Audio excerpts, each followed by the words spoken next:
Well, the Ninth Circuit Court of Appeals playing political activist once again, ruling last week that Idaho must pay for the gender reassignment surgery of a criminally convicted individual who sexually abused a 15-year-old boy. Now, the court said Idaho's refusal to fund the inmate Adri Edmo, that's the name, the gender reassignment surgery, violated the 8th Amendment's cruel and unusual punishment protection. Here to respond exclusively, Idaho Governor Brad Little. Governor, this is wild. I mean, I remember when I did days clerking on the court, you know, every time the Ninth Circuit came out with a decision, we rolled our eyes. But this one is a doozy. What are you going to do next?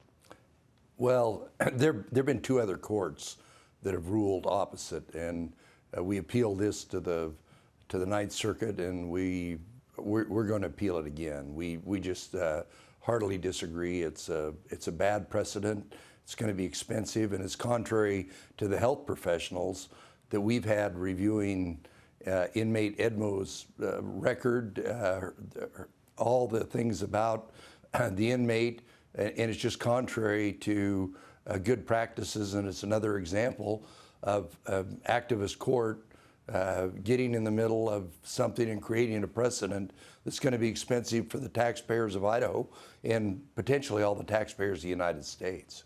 Now, it's a complete scam. That's a complete scam. Is the inmate, was the inmate born a woman or born, I confess I can't tell from this. Born a woman or born a man?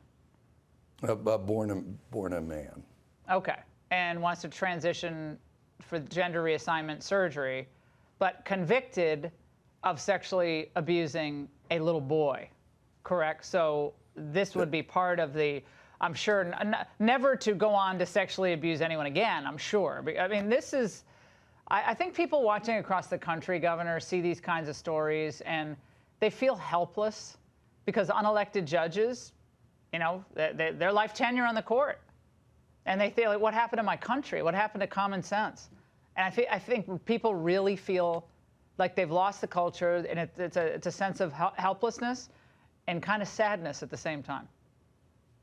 Well, as I said, there's two other courts, federal courts, that have ruled in very similar cases just the opposite way. So we're hopeful that that justice will prevail and the taxpayers in Idaho and other states won't be forced to pay for what we see as a procedure that our healthcare professionals say is not necessary.